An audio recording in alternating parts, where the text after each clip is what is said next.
آپ سب سے پہلے اللہ کے ہاں جواب دیں اپنی ذات کے لیے. باقی کے لیے آپ صرف کوشش کر سکتے ہیں، اولاد کے لیے کوشش کر سکتے ہیں، بیوی شوہر کے لیے، شوہر بیوی کے لیے کوشش کر سکتے ہیں، والدین کے لیے آپ کوشش کر سکتے ہیں. کیسے گڑ گڑا کر حضرت ابراہیم نے اپنے باپ سے کہا یا ابت لم تعبد ما لا يسمع ولا يبصر ولا يغني عنك شيئا یا ابت انی قد جاءنی من العلم ما لم یاتک فاتبعنی اهدک صراطا سویا یا ابت لا تعبد الشیطان ان الشیطان کان للرحمن عصیا یا ابت انی اخاف ان یمسک عذاب من الرحمن فتکون للشیطان ولیا.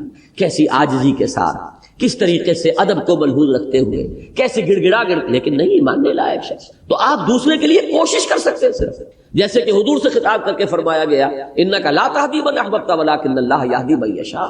آپ کو اختیار نہیں ہے کہ جس کو چاہے ہدایت دے دے، یہ تو اللہ کے اختیار میں ہے، جس کو چاہے گا ہدایت دے گا. آپ کوشش کر سکتے ہیں، آپ کے ذمے تبلیغ ہے، آپ کے ذمے پہنچا دینا ہے، آپ کے ذمے تبیین ہے، وضاحت ہے، آپ کے ذمے یہ ہے کہ بار بار کہیں، لیکن یہ کہ اختیار آپ کے ہاتھ میں نہیں.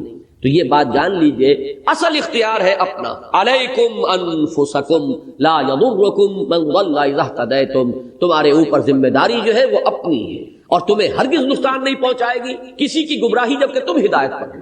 یہی وجہ ہے کہ یہاں سب سے پہلے قوا انفسکم آیا، بچاؤ اپنے آپ کو. یہ تو تمہارے اوپر، یہ تو گویا کہ فرض عین کے درجے میں ہے، اس پر تو تم کلیتاً مکلف ہو کہ اپنے آپ کو بچاؤ. اپنا تو تمہیں اختیار حاصل ہے. البتہ اس کے بعد جو حیثیت اللہ نے تمہیں دی ہے، تمہیں کنبے کے سربراہ کی حیثیت سے ہو، تو اہلیکم، اب ان کو بچانے کی کوشش تمہارے ذمے سب سے پہلے. اسی کی ہمیں شرح ملتی ہے حدیث میں. حضور صلی اللہ علیہ وسلم خطبہ دیتے تھے، تقویٰ کی تلقین فرماتے تھے تو پہلے اپنے آپ کو مخاطب کریں. اوصیکم ونفسی بتقوی اللہ، میں تمہیں بھی وصیت کر رہا ہوں اور اپنے نفس کو بھی کہ اللہ کا تقویٰ اختیار کریں. پھر جب آپ دعوت اور تبلیغ کے اندر بھی ترتیب بھی آپ کو معلوم ہے، پہلے اپنے گھر والوں سے بات شروع کی ہے، پھر اپنے رشتہ داروں کو انذر عشیرتک الاقربین، پھر اپنی قوم. اور اس میں خاص طور پر وہ خطبہ ذہن میں رکھیے کہ اپنے گھرانے کی، اپنے قریب کی، اپنی جو عزیز خواتین تھی انہیں جمع کر کے، اور آپ فرما رہے ہیں کہ یا فاطمہ بنت محمد انقذی نفسک من النار فانی لا املک لک من اللہ شیئا یا صفیۃ عمۃ رسول اللہ انقذی نفسک من النار فانی لا املک لک من اللہ شیئا. اے فاطمہ، محمد کی لخت جگر، بچاؤ اپنے آپ کو، نکالو اپنے آپ کو جہنم سے، آگ سے، اس لیے کہ قیامت کے دن مجھے تمہارے بارے میں کوئی اختیار حاصل نہیں ہوگا. اے صفیہ، محمد کی، اللہ کے رسول کی پھوپھی صلی اللہ علیہ وسلم رضی اللہ تعالی عنہا، انقذی نفسک من النار فانی لا املک من اللہ شیئا. میں تمہیں اللہ کے ہاں میں کام نہیں آ سکوں گا، مجھے کوئی اختیار حاصل نہیں ہوگا، اپنے آپ کو بچانے کی کوشش کروں. یہ ترغیب، یہ تلقین تو سربراہ خاندان کے اعتبار سے یہ ہر مسلمان مرد کی ذمہ داری ہے کہ اپنے اہل و عیال کو جہنم سے بچانے کی فکر کرے. اب اس میں جو آ رہا ہے مضمون اگلی آیت میں، بلکہ یہی آیت ابھی چل رہی ہے، یہ بڑا لرزا دینے والا ہے. دکھایا جا رہا ہے کہ اگر تمہاری کوتاہی ہوئی اور تمہاری کوتاہی کی وجہ سے تمہارے یہ لاڈلے اور پیارے اور چہیتے جو ہیں یہ جہنم کے حوالے کیے گئے، تو ذرا سوچ لو، اس وقت ذرا اس کا جو تصور کر لو. فرمایا یا ایھا الذین آمنوا قوا انفسکم واہلیکم نارا وقودھا الناس والحجارہ. اہل ایمان بچاؤ اپنے آپ کو اور اپنے اہل و عیال کو آگ سے. آگ کون سی؟ جس کا ایندھن بنیں گے انسان اور پتھر. انسان جہنمی، وہ تو اس کے ایندھن ہے ہی. پتھر کس معنی میں کہے گئے؟ یہ مضمون سورہ بقرہ کے 30 رکوع میں بھی آیا ہے، فاتقوا النار التی وقودھا الناس والحجارہ اعدت للکافرین.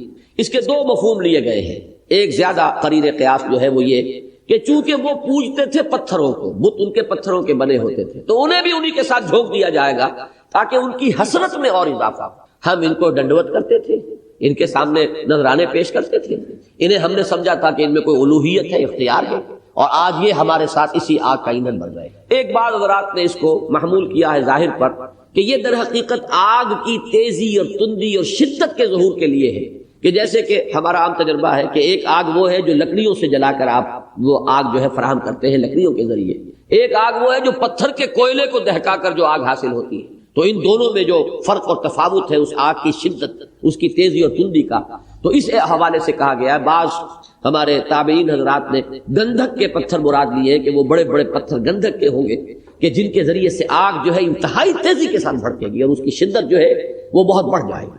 واللہ عالم. تو بچاؤ اپنے آپ کو اور اپنے اہل عیال کو اس آگ سے جس کا ایندھن بنے گے انسان اور پتھر. اور مزید بات جو فرمائی علیہا ملائکۃ غلاظ شداد، اس جہنم پر، اس آگ پر معمور ہیں وہ فرشتے جو بڑے تند خو ہے، سخت دل ہے، بہت ہی زبردست ہے. لا یعصون اللہ ما امرہم، وہ اللہ کے کسی حکم کی نافرمانی نہیں کرتے یا نہیں کریں گے جو حکم بھی انہیں مل جائے. وَيَفْعَلُونَ مَا يُؤْمَرُونَ، وہی کرتے ہیں اور کریں گے جس کا کہ انہیں حکم ملتا ہے یا ملے گا. یہ میں نے دونوں ترجمے کیے فعل مضارع جس میں حال اور مستقبل دونوں شامل ہوتے ہیں، ان دونوں پہلوؤں کو نمایاں کیا ہے کہ ایک تو اس میں اشارہ کیا جا رہا ہے غلاظ الشداد، دنیا میں بڑی سے بڑی جیل ہو اور بڑے سے بڑے لوگ وہاں پر سزائیں دینے والے ہوں، لیکن ہو سکتا ہے کبھی نہ کبھی کسی کا دل پسیج جائے، کوئی اس کے اندر کوئی انسانی جذبہ جو ہے وہ جاگ جائے کہ اس کی شدت میں کچھ کمی کر دوں، اس کے ساتھ جو کچھ ہو رہا ہے اس کے لیے کوئی جذبہ ہمدردی پیدا ہو جائے. یہاں اس کا بالکل ایک برعکس جو ہے نقشہ سامنے لایا گیا، غلاظ شداد، وہ نہایت تند خو ہوں گے، سخت دل ہوں گے، ان کے دلوں کے اندر کوئی نرمی پیدا نہیں ہوگی. تمہارے نالا و شیون سے، تمہارے شور و فغاں سے، تمہارے آہ و بکا سے، تمہارے گریے سے اور فریاد سے وہ قطعاً متاثر نہیں ہوں گے، بلکہ اللہ نے جس کے بارے میں جو حکم دیا ہوگا وہ اس کو بجا لائیں گے. جو سزا اللہ کی طرف سے اس کے لیے طے ہو گئی ہوگی وہ سزا وہ اس کو دیتے رہیں. اس میں گویا کہ آپ کے اس جذبہ جو پیرنٹ ہوڈ کا اور جو آپ کے اندر جذبہ ہے اپنی اولاد کے لیے، جو شفقت اور محبت، اس کو انووک کیا جا رہا ہے کہ ذرا سوچو اس وقت کا لاڈ پیار، اس وقت کی محبت اور شفقت وہ نتیجے تک کہاں پہنچا رہی ہے کہ وہ پھر حوالے کر دیے جائیں گے ان فرشتوں کے کہ جن میں کوئی دل کے پسیجنے کا کوئی امکان نہیں ہے، ان کو کہیں کسی کے اوپر کوئی رحم نہیں آئے گا. علیہا ملائکۃ غلاظ شداد لا یعصون اللہ ما امرہم. یہ جو آخری ٹکڑا اس آیت مبارکہ کا، یہ فرشتوں کے بارے میں بہت اہم بات ہے کہ جس کو اپنے ذہن میں رکھنا چاہیے. در حقیقت اس بات کو میں نے پہلے مختلف مواقع پر مختلف انداز میں بیان کیا ہے، تھوڑا سا اس کا اس وقت میں اعادہ کروں گا. یہ جو دنیا میں مشرکانہ نظام میں دیویوں اور دیوتاؤں کا تصور ہے، یہ کہاں سے آیا؟ ہمارا فلسفہ تاریخ یہ ہے کہ انسانیت کا آغاز جو ہوا وہ توحید سے ہوا. پہلے انسان اللہ کے نبی تھے، لہذا یوں نہیں ہے کہ انسان رفتہ رفتہ توحید تک پہنچا ہے. پہلے وہ مظاہر قدرت کی جو ہے پرستش کرتا تھا، ابھی عقلی اعتبار سے بالغ نہیں تھا، ہوتے ہوتے کہیں جا کر وہ مونوازم یا مونوتھیزم یا توحید تک پہنچا ہے. یہ ہے مغرب کا فلسفہ. ہمارا فلسفہ یہ ہے کہ نوع انسانی کی زندگی کا آغاز روشنی میں ہوا، اندھیرے میں نہیں ہوا، علم میں ہوا، جہالت میں نہیں ہوا، اس لیے کہ پہلے انسان اللہ کے نبی بھی. لہذا توحید سے بات شروع ہوئی ہے، شرک تو بعد میں پیدا ہوا. اس شرک کے لیے اب ہمیں سراغ لگانا پڑے گا کہ یہ چیزیں کیوں آئیں، کہاں سے آئیں، کس طور سے آئیں، کیا مغالطے لوگوں کو پیش آ گئے جن کی وجہ سے وہ مشرکانہ اوہام میں مبتلا ہو گئے. ان میں سے ایک بات کی طرف توجہ دلا رہا ہوں کہ در حقیقت ایمان بالملائکہ ہی نے ان دیویوں اور دیوتاؤں کے عقیدے کی شکل اختیار کی. یہ دیوتا اور دیویوں کا تصور کیا ہے؟ کوئی پہاڑوں کا دیوتا ہے، کوئی پانی کا دیوتا ہے، کوئی فلاں کا دیوتا ہے. یہ دیوتا ہے مختلف یا دیویاں ہیں. در حقیقت ملائکہ کا جو تصور یقیناً ہمیشہ سے ہوگا. جب حضرت آدم نبی ہیں تو ظاہر بات ہے کہ ملائکہ، ایمان بالملائکہ تو ایمان کا جزو لا ينفک ہے. تو یہ جو تصور تھا اس میں تھوڑی سی غلطی یہ ہوئی کہ ان کو با اختیار بھی سمجھ لیا گیا. جب یہ با اختیار ہے، ان کے ہاتھ میں بھی کوئی اختیار ہے، تو کچھ ڈنڈوت ان کی کرنی چاہیے، کچھ خوشامد کرنی چاہیے، کچھ ان کے لیے بھی ہمیں کچھ نہ کچھ نذرانے پیش کرنے چاہیے. جیسے کہ آپ کو معلوم ہے چاہے پٹواری ہے لیکن پٹواری کی مٹھی گرم کریں گے تو ہمارے لیے بہت سی چیزیں جو ہیں وہ ہمارے لیے سہولتیں اور ہمارے مفادات جو ہیں وہ ہم حاصل کر سکیں گے. یہ تصور ہے انسانی ذہن کا کہ جس نے ایمان بالملائکہ کو یہ شرک کی صورت کے اندر ڈھال دیا. اور اس میں غلطی کہاں ہوئی؟ یہ تو آپ کو معلوم ہے کہ جو مشرکین مکہ تھے، اہل عرب، بنی اسماعیل، وہ تو ان کے معبود تو تھے ہی فرشتے. وہ کہتے تھے کہ یہ فرشتے خدا کی بیٹیاں ہیں، بڑی لاڈلی ہیں، بڑی پیاری ہیں خدا کو، اور انہوں نے ان کی مورتیاں بنائی. ان کے اکثر جو آپ کو بت ملیں گے یا جو ان کے معبود ہیں ان کا نام مؤنث پر ہے، لات اور عزا اور منات، جیسا کہ سورۃ النجم کے اندر یہ بات آئی ہے. وہ سب کے سب کیا ہیں؟ وہ کہتے تھے کہ یہ اللہ تعالیٰ کی بیٹیاں ہیں اور ان کی کچھ ہم خدمت کریں گے، کچھ ان کے نذرانے پیش کریں گے، چڑھاوے چڑھائیں گے تو یہ ہماری سفارش کریں گے. ہؤلاء شفعاؤنا عند اللہ، یہ اللہ کے ہمارے شفیع. تو میں اس وقت جو بات بیان کرنا چاہ رہا ہوں وہ یہ ہے کہ ملائکہ کے بارے میں ذرا سی لغزش ہو جائے گی تو یہ شرک کا وہ پورا نظام جو ہے اس کے نتیجے کے اندر پیدا ہو جائے. ملائکہ کے بارے میں بڑی احتیاط کی ضرورت ہے. ایک طرف تو یہ کہ ہم بھی مانتے ہیں کہ وہ بہت مقربین بارگاہ ہیں، ملائے اعلیٰ، وہ فرشتے بھی ہیں جو اللہ سے بڑا قرب رکھتے ہیں، بہت قرب رکھتے ہیں. وہ بھی ہیں کہ جو اس کے عرش کو اٹھائے ہوئے ہیں، وہ حملۃ العرش اور ملائے اعلیٰ کی محفل، وہ جو محفل ہے ظاہر بات ہے نورانی ان کا جو مادہ تخلیق ہے نور سے پیدا کیے گئے ہیں، تو ان کا مقام بہت بلند ہے، لیکن الوہیت نہیں ہے، اختیار نہیں ہے، کرتے وہی کچھ ہے جس کا انہیں حکم ملتا۔ جب تک اس کے ساتھ بیلنس نہیں کریں گے تو ایمان بالملائکہ کے اندر غیر شعوری طور پر اور نادانستہ طور پر شرک کا معاملہ جو ہے شروع ہو جائے گا۔ یہی وجہ دیکھیے آج تک اللہ کا فضل ہے کہ کچھ وہ آپ کو وہ تو مل جائیں گے عمل، یہ عملیات والے جو ہوتے ہیں وہ اس کے اندر تو یا جبریل ہو یا میکائیل ہو یا اسرافیل ہو، اس طرح کے کوئی آپ کو حروف لکھے ہوئے مل جائیں گے۔ یہ تو سب کا سب جو ہے ادھر حقیقت مشرکانہ اوہام ہے اور یہ غلط وہ چیزیں ہیں جو ہمارے ہاں رائج ہو گئی ہیں۔ لیکن کہیں بھی آج تک مسلمانوں میں 1400 برس بیت گئے، کبھی کسی نے جبرائیل کو پکارا نہیں ہے، کبھی کسی نے میکائیل کو پکارا نہیں ہے۔ یہ پکارنا کہ اس معنی میں کہ وہ ہماری جو ہے کوئی فریاد سن کر ہماری تکلیف کو دور کرنے کے لیے وہ کچھ کام کر سکتے ہیں، یہیں سے بس شرک کا آغاز ہو جاتا ہے۔ لیکن اللہ تعالیٰ نے اس امت کو اس سے محفوظ کیا ہے۔ تو اس میں ایک تو یہ مقام لا یعصون اللہ ما امرہم ویفعلون ما یؤمرون، وہ کسی معاملے میں اللہ کے حکم کی نافرمانی نہیں کرتے، وہی کچھ کرتے ہیں جس کا انہیں حکم ہوتا ہے۔ اس میں ایک علمی بات بھی ہے، وہ میں عرض کر دوں اس لیے کہ مولانا امین حسن اصلاحی صاحب کا ایک خیال ہے، مجھے نہیں معلوم کہ کسی اور کا بھی وہ خیال ہے یا نہیں، وہ یہ ہے کہ انہوں نے یہ رائے ظاہر کی ہے کہ یہ خیال صحیح نہیں ہے کہ ملائکہ میں معصیت یا نافرمانی کا مادہ ہی نہیں ہے یا انہیں اختیار نہیں ہے۔ ایک تو ہوتا ہے ایک ایسی مخلوق جسے اختیار کوئی نہیں، اختیار اگر ہے تو غلطی اور ثواب، صحیح کام اور غلط کام دونوں کا امکان ہوگا جب اختیار ہے۔ تو ہمیں یہ تو معلوم ہے کہ مکلف وجود ہے، انسان اور جنات یہ دونوں مکلف ہیں، انہیں ایک اختیار دیا گیا اما شاکرا و اما کفورا، چاہے تو شکر گزاری کی روش اختیار کریں، چاہے وہ کفران نعمت کی روش اختیار کریں۔ لیکن فرشتوں کے بارے میں ہم کیا کہیں؟ یا تو یہ کہیں کہ وہ مجبور محض ہیں، ان کے اندر سرے سے کوئی اختیار کا مادہ ہے ہی نہیں، اس اعتبار سے وہ پھر ایک پہلو سے ان کا مقام گرتا ہے۔ مولانا اصلاحی صاحب کا کہنا یہ ہے، اور مجھے وہ بات معقول معلوم ہوتی ہے، کہ ایسا نہیں ہے، اختیار انہیں بھی دیا گیا ہے، وہ بھی مکلف ہے، لیکن انہیں قرب اتنا حاصل ہے اور حقائق اس طرح ان کے سامنے روشن ہے کہ ان کے اندر کوئی امکان ہی نہیں ہے کہ وہ معصیت کی طرف رجحان پیدا ہو جائے، جس کو یوں سمجھ سکتے ہیں کہ جب آخرت میں جب جہنم سامنے نگاہوں کے دہک رہی ہوگی تو کون ہوگا جو اس وقت اللہ کے کسی حکم کی نافرمانی کرنے کی جرات کر سکے؟ وہ تو ابو جہل ہو یا فرعون ہو، وہ فرعون اور یہ فرعون و ہذہ الامہ، حضور نے فرمایا کہ یہ ابو جہل جو ہے اس امت کا فرعون ہے، تو یہ سب کے سب بھی لڑ رہے ہوں گے، اور جو حکم ہوگا ان سے بڑا مومن اور کون ہوگا اس دن؟ سب کے سب مومن کامل ہوں گے۔ فبصرک الیوم حدید، وہ سب کی نگاہیں جو ہے وہ تیز ہو چکی ہوں گی، حقائق منکشف ہو چکے ہوں گے۔ یہ تو جو پردے پڑے ہوئے ہیں نگاہوں پر، یہ جو غیب کا ایک پردہ حائل ہے، جس کو کہ بہت خوبصورت لفظ سے تعبیر کیا ہے شیخ علی حجویری رحمۃ اللہ علیہ نے، محجوب، کشف المحجوب، حجاب میں آئے ہوئے ہیں ہم، حجاب میں ہونے کی وجہ سے امکان پیدا ہوا کہ ہمارا اختیار غلط استعمال ہو رہا ہے۔ لیکن اگر حجاب نہ ہو اور جنت اور دوزخ ہماری نگاہوں کے سامنے ہو تو کون ہوگا کہ جو اس کے باوجود بھی اللہ کے کسی حکم سے سرتابی کی جرات کرے؟ تو در حقیقت ان کے نزدیک یہ ان کے اس قرب اور تمام حقائق جو ہے ان کے سامنے آیا ہونے کا نتیجہ ہے کہ وہ کسی گناہ کا ارتکاب نہیں کرتے۔ اب نہیں کرتے اور نہیں کر سکتے میں بڑا فرق ہے، نہیں کرنا اور ہے، نہیں کر سکنا اور ہے، بس اس کے فرق کو میں نے یہاں پہ واضح کرنے کی کوشش کی ہے کہ یہاں بھی فرمایا لا یعصون اللہ ما امرہم ویفعلون ما یؤمرون، وہ کہیں بھی اللہ کے کسی حکم کی نافرمانی نہیں کرتے، وہی کچھ کرتے ہیں کہ جس کا انہیں حکم دیا جائے۔ تو یہ کرنے اور کر سکنے کا فرق ہے۔ اسی کے حوالے سے میں نے کئی مرتبہ بتایا ہے کہ اہل تشیع اور معتزلہ، ان کو بریکٹ کر لیجئے، اور اہل سنت، ان کے مابین ایک مسئلے میں بڑا شدید اختلاف عقائد میں، اور بہت سے بھی ہیں، وہ تو معاملہ علیحدہ ہے، لیکن ایک جس کا طرف اشارہ میں کر رہا ہوں وہ یہ ہے کہ اہل سنت کا عقیدہ یہ ہے، ان کا موقف یہ ہے، یوں کہنا چاہیے کہ اللہ عدل کرے گا، لیکن اہل تشیع اور معتزلہ کہتے ہیں اللہ پر عدل کرنا واجب ہے، یہ ہے کرے گا، ہم بھی کہتے ہیں اللہ عدل کرے گا، لیکن اللہ پر عدل واجب ہے، اس کے معنی ہے کہ اس کا اختیار ختم ہو گیا، وہ کسی قانون کا پابند ہو گیا۔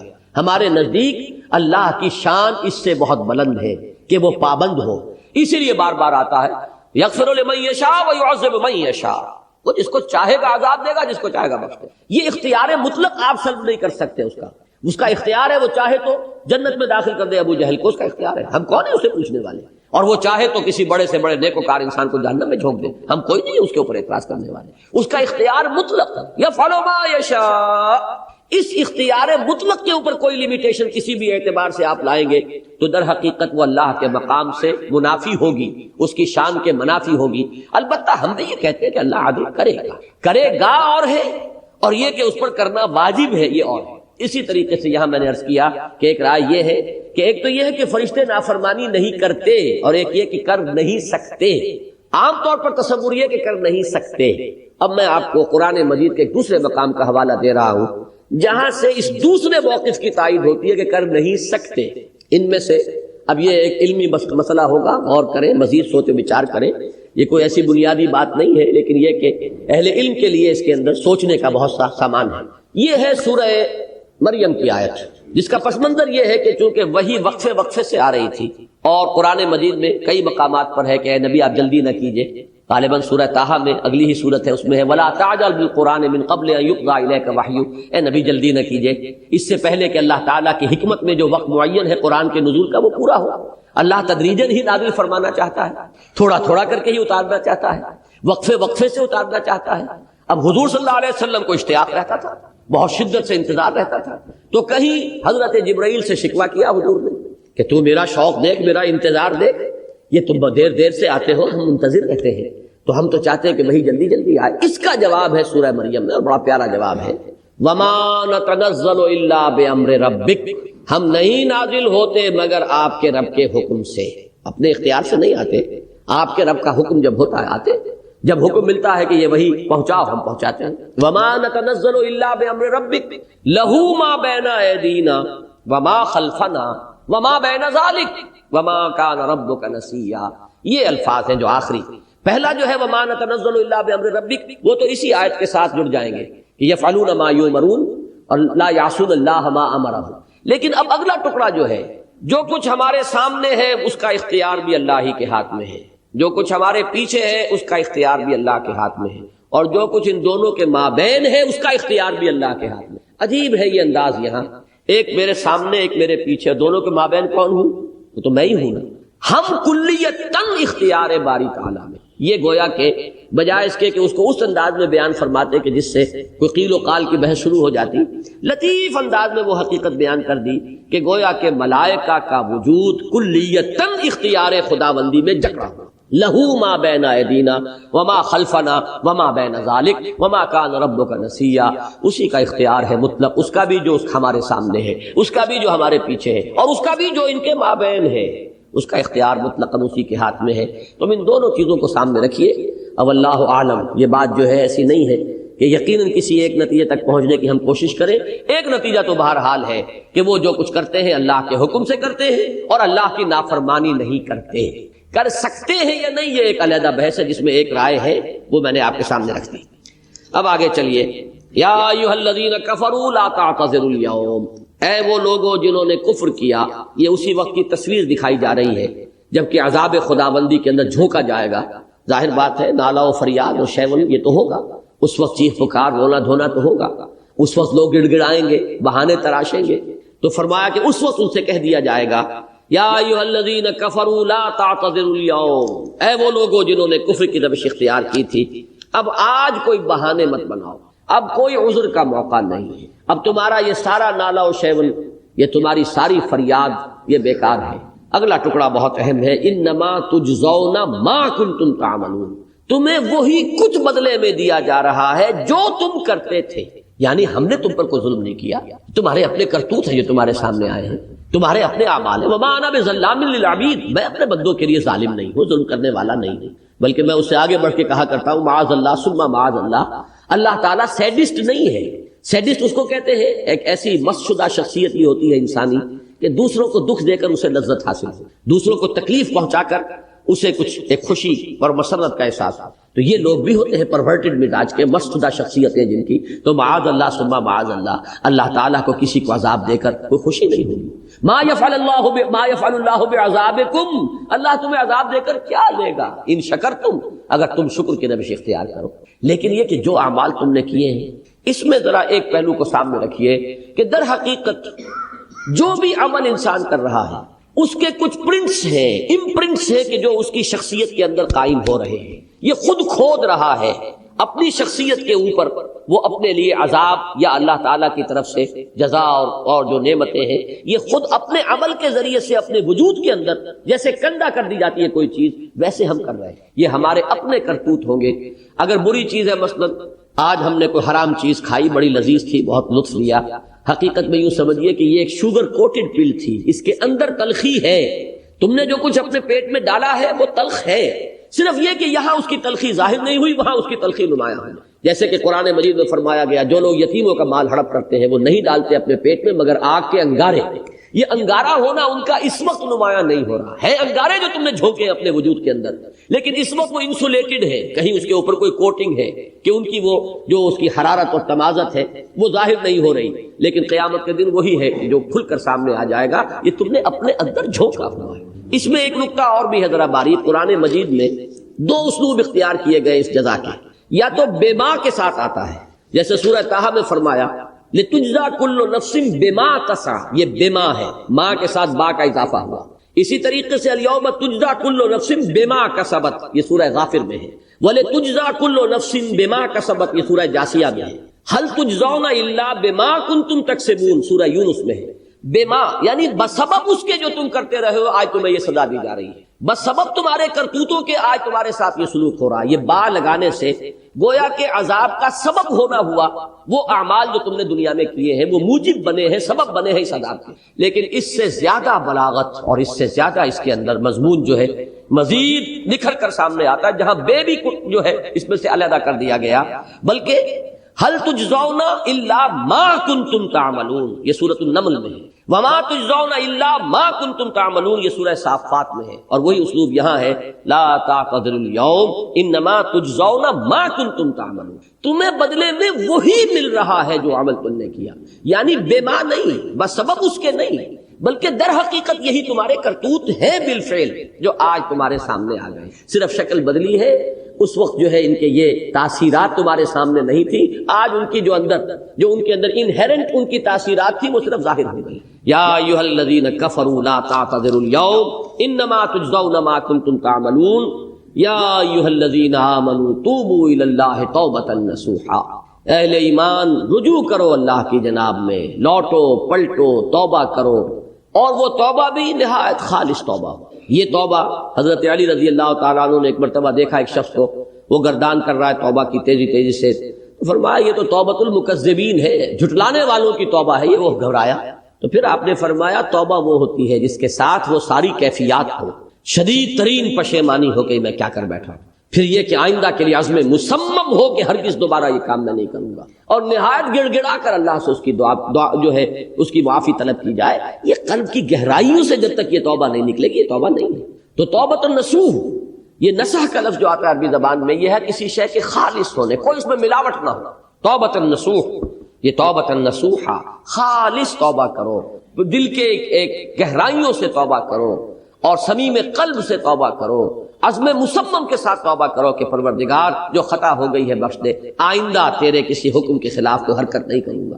خاص طور پر وہ خطا جو معین ہے اس کے بارے میں تو تعین کے ساتھ فیصلہ ہو کہ دوبارہ نہیں کروں گا. اس میں ہو سکتا ہے جیسا کہ میں نے شاید آج دن میں کسی گفتگو میں عرض کیا تھا، بعض طبائع ہوتی ہیں مریض، ان کی قوت ارادی جو ہے کمزور ہوتی ہے. اس وقت وہ خلوص دل سے بھی اگر طے کر رہے ہیں کہ یہ کام دوبارہ نہیں کروں گا تو وہ کمزور قوت ارادی کی وجہ سے اس پر قائم نہیں رہ سکتے، کل یا پرسوں یا کچھ عرصے کے بعد پھر پھسل جاتے ہیں. اس سے وہ توبہ باطل نہیں ہوگی.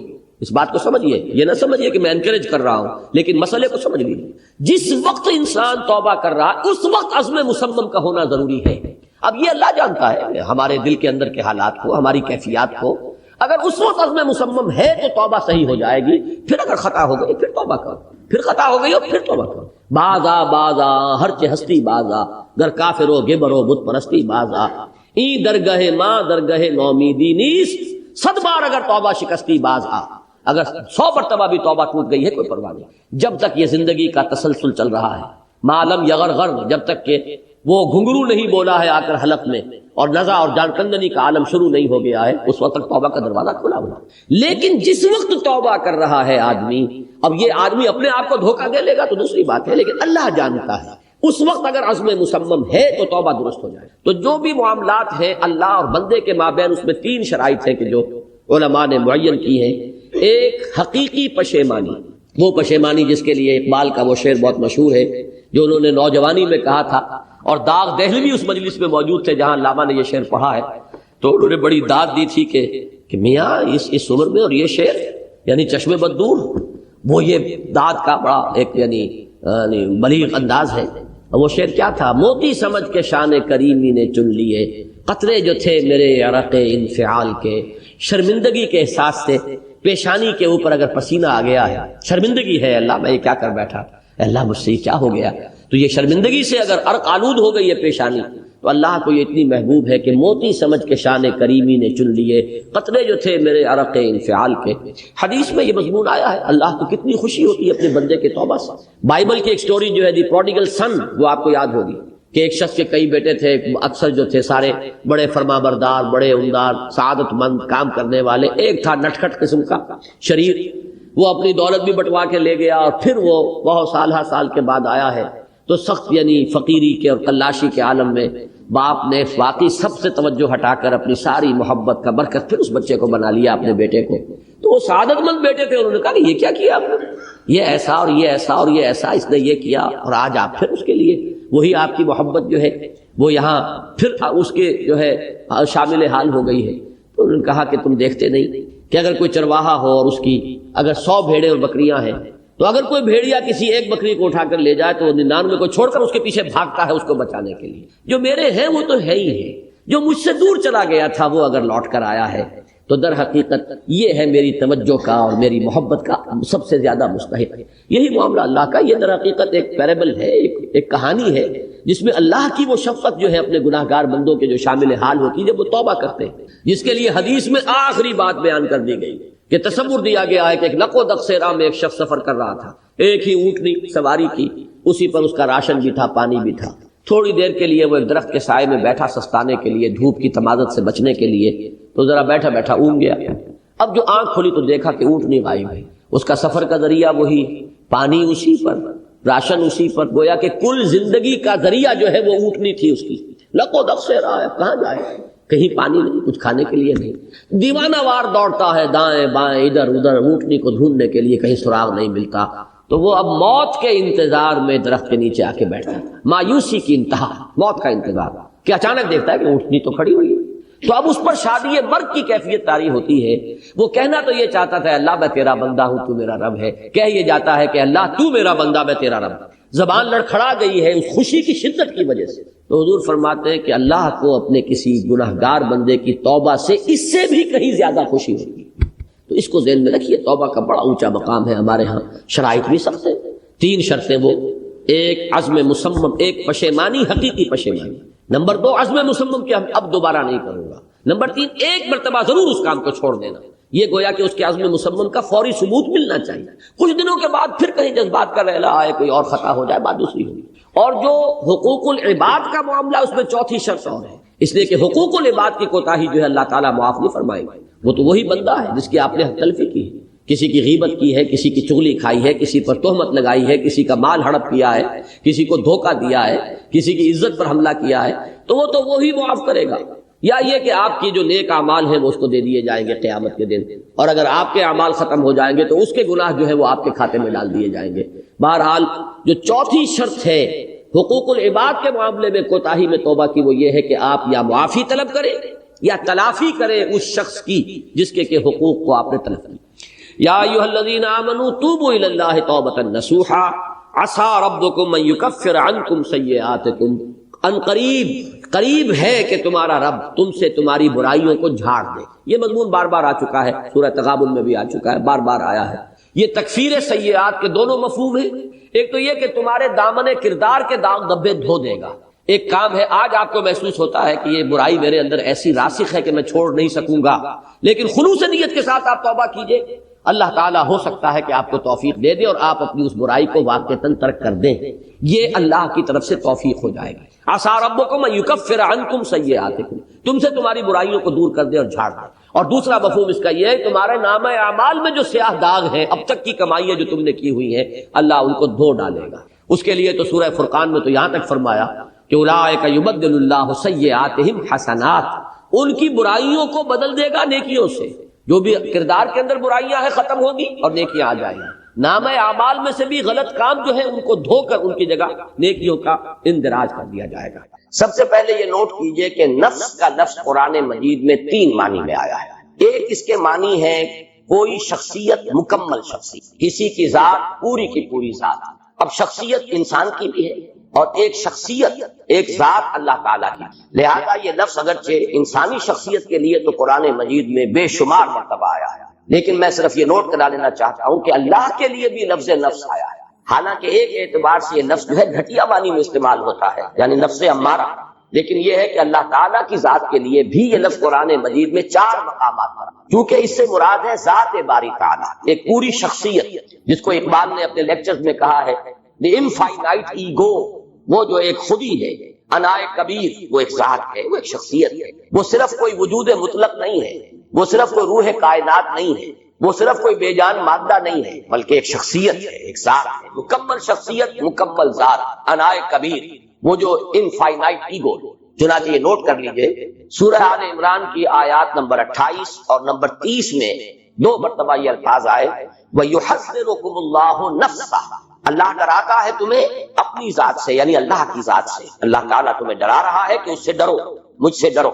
یہاں پر اللہ کی ذات کے لیے 2 مرتبہ نفس کا لفظ آیا وَيُحَذِّرُكُمُ اللَّهُ نَفْسَهُ. اسی طریقے سے سورہ انعام میں بھی 2 جگہ پر، آیت نمبر 12 ہے اور آیت نمبر 54. آیت نمبر 12 میں فرمایا کتب علی نفسہ الرحمہ، اللہ تعالیٰ نے اپنی ذات پر واجب کر لی ہے رحمت. رحمت کو اس نے اپنی ذات پر، اپنے آپ پر واجب کر لیا. یہ میں اس لیے مثال دے رہا ہوں کہ اپنا آپ، اپنی ذات، اس کے لیے انسانوں کے لیے تو بے شمار مرتبہ لفظ نفس آیا ہے قرآن مجید میں، لیکن ذات باری تعالیٰ کے لیے بھی لفظ نفس کا اطلاق جا چکا ہے. سورہ انعام کی آیت نمبر 54 میں فرمایا کتب ربکم علی نفسہ الرحمہ، تمہارے رب نے اپنی ذات پر، اپنے آپ پر رحمت واجب کر لکھ لی. تو یہ 4 مقامات ہیں قرآن مجید کے جن میں ذات باری تعالیٰ پر بھی لفظ نفس کا اطلاق ہے. اور ایک اس وقت ذہن میں آیا ہے کہ یہ نوٹ کرا دوں کہ یہ اصول میں نے بارہا عرض کیا ہے کہ اہم مضامین قرآن مجید میں 2 دفعہ ضرور آتے ہیں. اب دیکھیے یحذرکم اللہ نفسہ 2 جگہ آتے ہیں ایک ہی صورت میں سورہ آل عمران. کتب علی نفسہ الرحمہ یا کتب ربکم علی نفسہ الرحمہ، یہ بھی 2 مرتبہ آ گیا سورہ انعام. تو ایک مفہوم تو لفظ نفس کا ہے کسی کی شخصیت، کسی کی ذات، پوری کی پوری شخصیت پر لفظ نفس کا اطلاق.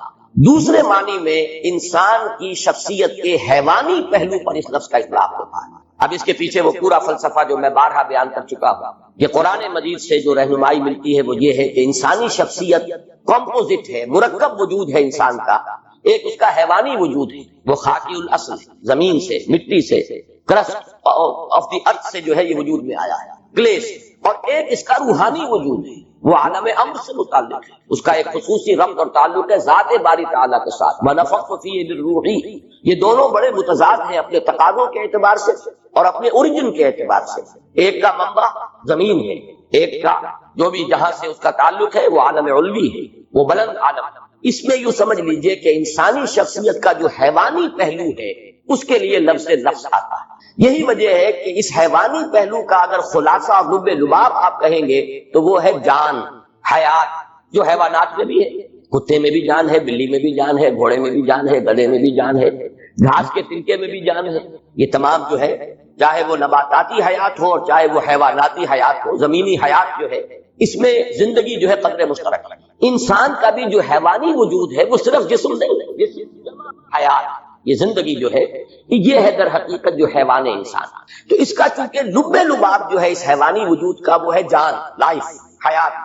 اس لیے سورہ انعام ہی کی آیت نمبر 93 میں فرمایا گیا کہ فرشتے جب روح قبض کرنے کے لیے، جان نکالنے کے لیے آتے ہیں. اب یہ روح قبض کرنے کا لفظ بھی میری زبان پر آ گیا غلط العام کے اعتبار سے، حالانکہ اس وقت جان قبض کی جاتی ہے، جان نکالی جاتی ہے، روح کا معاملہ نہیں ہے، وہ ایک علیحدہ بحث ہے. اس کے لیے جو الفاظ آئے اخرجوا انفسکم الیوم تجزون عذاب الہون، نکالو اپنی جانیں، آج تمہیں عذاب دیا جائے گا جو رسوائی والا عذاب، رسوا کن عذاب. تو جان جب نکلتی ہے اس حیوانی وجود میں سے تو وجود تو یہی رہ گیا، جسم تو رہ گیا یہ، لیکن جسم تو در حقیقت مٹی کا ایک ڈھیر ہے، مٹی سے آیا ہے. اس کا جو اصل حاصل ہے خلاصہ، جیسے کہ کتے میں اس کی جان جو ہے وہ اصل شے ہے، ورنہ اس کے بعد جو ہے گل سڑ جائے گا اور اس کا کوئی حقیقی وجود نہیں ہے. اسی طرح حیوانی وجود جو انسان کا ہے اس کا بھی اصل لب لباب جان ہے، حیات، لائف. باقی ورنہ یہ جسم جو ہے یہ تو تحلیل ہو کر اور منتشر ہو کر مٹی ہو کر مٹی میں مل جائے گا. تو جان کے لیے بھی اس قرآن مجید میں لفظ اخرجوا انفسکم، نکالو اپنی جان.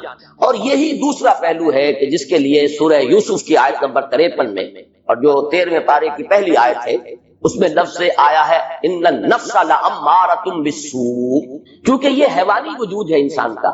تو جو حیوانی جبلتیں ہیں، جو اینیمل انسٹنکٹس ہیں، جو محرکات عمل ہے حیوانی، وہ سب کے سب اس کے ساتھ متعلق ہے. یہ ہمارے حقیقی وجود کا ایک رخ ہے، ایک پہلو ہے. یہ آدھا وجود ہے انسان کا جو حیوانی وجود ہے. اس اعتبار سے اس کے لیے نفس کا لفظ آیا، لیکن نفس کے ساتھ صفت آئی ان النفس لامارۃ بالسوء، جس کے لیے کہ ہمارے ہاں عام طور پر خاص طور پر صوفیانہ لٹریچر میں نفس امارہ کا لفظ استعمال ہوتا ہے، حالانکہ قرآن مجید میں یہ ترکیب اس طور سے نہیں آئی.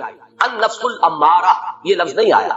ان النفس لامارۃ بالسوء، یعنی یہ جو حیوانی نفس ہے انسان کا، یہ تو لازماً برائی کا حکم دے گا. کیوں دے گا؟ اس لیے کہ یہ اینیمل انسٹنکٹس جو ہیں یہ بلائنڈ ہیں. انسان کو بھوک لگتی ہے، پیٹ کھانے کو مانگتا ہے، اسے اس سے غرض نہیں ہے کہ وہ حلال کھانا کھا رہا ہے یا حرام کھا رہا ہے، اسے تو اپنی بھوک کی سیٹسفیکشن درکار ہے. پھر یہ کہ وہ فی نفس ہی وہ گوشت جو ہے چاہے بکری کا ہے اور چاہے وہ سور کا ہے، نفس کو تو اس سے بھی تعلق نہیں. پھر بکری کا بھی ہے تو حلال ذریعے سے کمایا گیا یا حرام ذریعے سے کسی کی جیب کاٹ کر جا کر بکری کا گوشت خرید لیا گیا، ان چیزوں سے نفس کو بحث نہیں. اسے تو جو بھی ٹینشن اندر ڈیولپ ہو جاتا ہے، بھوک کا ٹینشن انسانی نفس کے اندر، اسے اپنی تسکین چاہیے اور وہ تسکین پیٹ کو بھرو. اسی طرح شہوت ہے، جنسی جذبہ ہے، وہ تو اپنی تسکین چاہتا ہے، گریٹیفیکیشن چاہتا ہے. اسے اس سے غرض نہیں حرام راستے سے ہو، حلال راستے سے ہو، برائی سے ہو، بھلائی سے ہو، جائز سے ہو، ناجائز سے، اسے اس کی کوئی غرض نہیں. تو یہ جو انسان کے جو حیوانی جبلتیں ہیں، حیوانی انسٹنکٹس ہیں، یہ جو اس کے محرکات عمل ہے حیوانی، یہ رجحانات و میلانات جو حیوانی ہیں، یہ چونکہ اندھے ہیں، انہیں خیر اور شر اور انہیں حلال و حرام اور جائز و ناجائز سے بحث نہیں ہے، لہذا ان کے لیے فرمایا گیا یہ تو برائی کا حکم دیں گے. پھر ان کے اندر بعض وہ جبلتیں بھی ہیں جیسے کہ ایڈلر نے جس کو کہ آئیڈینٹیفائی کیا، دی ارج ٹو ڈومینیٹ، انسان چاہتا ہے کہ غلبہ حاصل کرے، دوسروں پر تفوق، حب تفوق. اب اس میں بھی انسان اندھا ہو جاتا ہے، جائز راستے سے ہو، ناجائز سے ہو، لوگوں کے حقوق تلف کر کے ہو، لوگوں پر اپنا جو ہے قہاری اور اپنے جبر کو مسلط کرنے سے ہو، لیکن چاہتا ہے انسان کہ اسے تفوق اور فوقیت حاصل ہو جائے. یہاں یہ نوٹ کر لیجئے کہ در حقیقت جدید نفسیات جو ہے وہ انسانی شخصیت یا نفسیات انسانی کے صرف اس پہلو سے بحث ہے، کیونکہ روحانی وجود اس کے دائرہ تحقیق و تفتیش سے خارج ہے. نظر آنے والا وجود یہی ہے. ایکسپیریمنٹ کا اگر موضوع بن سکتا ہے یہی وجود بن سکتا ہے. آج کل کی سائیکالوجی جو ہے وہ ایکسپیریمنٹل سائیکالوجی ہے، وہ اس کا اصل اس کی اساس فزیولوجی پر ہے. علم عضویات جو ہے انسان کے جو اعضاء ہیں ان کا وظائف الاعضاء، یہ اس کی بنیاد ہے اور اس کے لیے سائنٹیفک اب تحقیقات ہوتی ہے. نظریاتی پہلو اس میں بہت کم رہ گیا ہے، اصل جو ہے عضویاتی پہلو ہے اور سائنٹیفک اور حقائق کے پہلو ہے. ظاہر بات ہے اس کا موضوع بنے گا انسان کا یہ حیوانی وجود، یہی ہے کہ جس کو آپ دیکھ سکتے ہیں، اس کی تحلیل کر سکتے ہیں، اس کا تجزیہ کر سکتے ہیں. تو یہ جو موضوع ہے جدید نفسیات کا، اس میں کوئی شک نہیں کہ ماننا پڑتا ہے کہ بہت سے ماہرین نفسیات جو ہیں، جدید نفسیات کے ماہر، انہوں نے واقعی بڑی گہرائی میں مشاہدہ کیا. اگرچہ جو اس پر انہوں نے پھر جو نظریات ڈیولپ کیے ہیں، چونکہ یکرخہ مطالعہ ہے ان کا، انسان کی پوری شخصیت تو ان کے موضوع غور و فکر کا موضوع ہی نہیں ہے. انسان کا جو روحانی وجود ہے وہ ان کے دائرہ تحقیق و تجسس میں آتا ہی نہیں، لہذا وہ یک طرفی بات ہے. جیسے کہ دجال کے بارے میں، فتنہ دجالیت کے بارے میں کہا کہ وہ یک طرفہ ایک ترقی ہے انسان کی، مادی علم کی ترقی ہو رہی ہے، ٹیکنالوجی کی ترقی ہو رہی ہے، روحانیات و اخلاقیات جو ہے وہ پستی میں چلے جا رہے ہیں. ایک آنکھ والا معاملہ ہے، وہ آنکھ خوب کھلی ہوئی ہے، چاہے وہ فرائڈ ہو، چاہے وہ ایڈلر ہو، چاہے وہ میکڈوگل ہو، چاہے وہ ینگ ہو، چاہے وہ مارکس ہو. ان تمام مفکرین نے نفسیات انسانی کا جو جائزہ لیا ہے تو ایکویٹی آف آبزرویشن جس کو ہم کہیں گے، ایکویٹی آف ویژن، دیکھا بہت ہے، بہت ایکیوٹلی مشاہدہ کیا، اس میں کوئی شک نہیں. لیکن یہ کہ اس پر پھر جو نظریات انہوں نے بنائے ہیں میں ان کی تائید نہیں کر رہا، اس وقت جو تحسین کر رہا ہوں وہ صرف ان کے گہرے مشاہدے. لیکن یہ کہ یہ بات نوٹ کر لیجئے کہ ان کا یہ سارا مطالعہ انسان کی حیوانی نفسیات سے متعلق ہے. انسان کی اصل انسانی نفسیات جن کو ہم کہہ سکتے ہیں کہ وہ انسان کے روحانی وجود سے متعلق ہیں، اس کے ضمن میں وہ در حقیقت ان کی تحقیق اور جستجو کا میدان ہے. اب تیسری بات نوٹ کیجئے کہ اصلاً اسلام اور قرآن نے جو ہدایت ہمیں دی ہے اس کے بارے میں پہلی بات تو میں عرض کر چکا ہوں کہ یہ کمپوزٹ وجود ہے، حیوانی وجود اور ایک روحانی. لیکن قرآن سے ہمیں یہ معلوم ہوتا ہے کہ ایک حقیقت اور ہے انسان کے اندر جو ان دونوں کے بین ہے. انسان کا ایک وجود روحانی وجود، ایک حیوانی وجود، حیوانی داعیات، حیوانی محرکات، حیوانی رجحانات، حیوانی میلانات، حیوانی محرکات عمل، روح اس کے تقاضے، اس کی پل، وہ بلندی کی طرف لے جانا چاہتی ہے انسان کو، یہ پستی کی طرف لے جانا چاہتے ہیں انسان کو، لیکن ان دونوں کے مابین ایک پل اپورڈ ہے،